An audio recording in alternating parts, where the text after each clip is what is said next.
Hürmetli vatandaş, bugünkü leksiyalarımızı başlayımız. Leksiya dese de gacırız, Washington'dan sözdeyimiz bugünkü islaha. 2021 yıl 9. ayının 20. günü haftaga düşenbe. Vaziyetten gep alsak bugün canlının nazarı.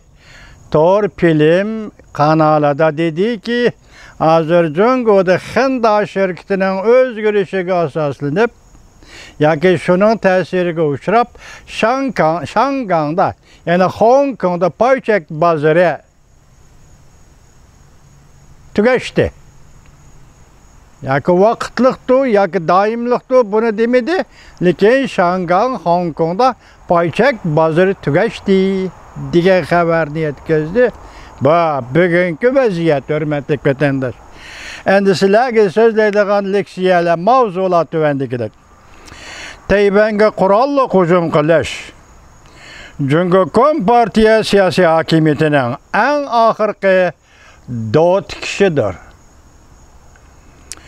Mavzuli xabar 9. ayning 19. kuni Banmetor betida e'lon qilindi. Xabar bunday boshlandi. Yaponiya 9. ayning boshlarida qurolli kuchlarni baholab Amerika Deniz Armiyasining harbiy kuchi Jungo Deniz Armiyasining harbiy kuchidan 10 narsa ortiq deb ko'rsatgan edi. 11 sentabr voqeasining xotirlash kunlarida yoki arpsida Prezident Joe Biden Rais Xi Jinpingga telefon berdi. Anlaşlarga qaraganda ikki davlat rahbari telefonda 90 minut so'zlashdi. Amerika taraf bayonotchisi ixtiloflarni tizginlab to'qinishdan saqlanish deb tasvirlab, telefon suhbatining mazmuni to'g'risida yeniklar to'xtalib o'tdi.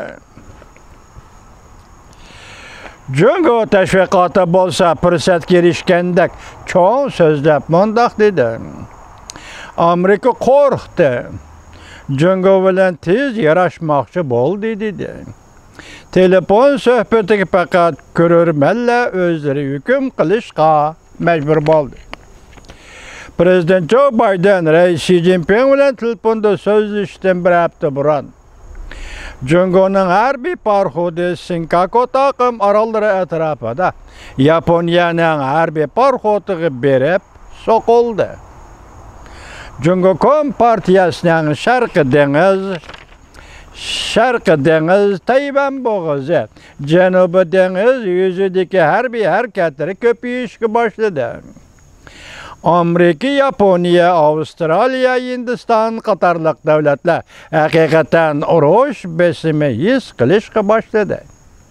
Miltiqdan o'q chiqib ketsalar, urushning portlaydiganligi aniq. Shunga haroratni pasaytirish zarur bo'ldi.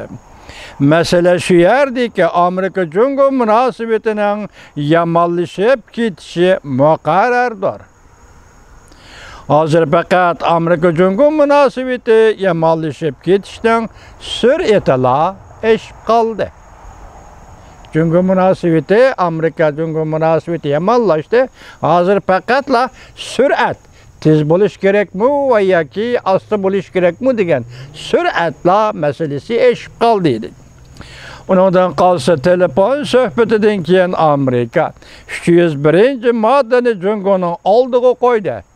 Biz 301. madde sodiq münasebetlik madde 18-19 yılları 2018-2019 yılları sizlerge sözlügen edik vatandaşlar. Hem de Tayvan'dan Amerika turuşluq organının ismini özgertişke turuş qilib Amerika ma'muriy doiralar hem de bilik qiltirig'i belgilik raketani Tayvanga setib berdi. Qaraganda ikki davlat rahbarining telefon suhbatining jiddiy munosabatlarni pasaytishga hech qanday yordami yo'q. Amerika'da tarixshunos Neil Ferguson mundoq dedi. Xi Jinping Tayvanga hujum qilish vazifasini keyingi avlodlarga qoldirg'isi yo'q. Şunlaşqa Amerika Jungo o'rtasida oxiri bir urush, bir meydan urush bo'ladi.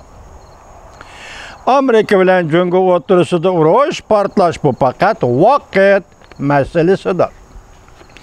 İki devlet oturusidagi meseleler Tayvan'dan egilik hukukudan tartib ideologiya sahasigacha kengaydi.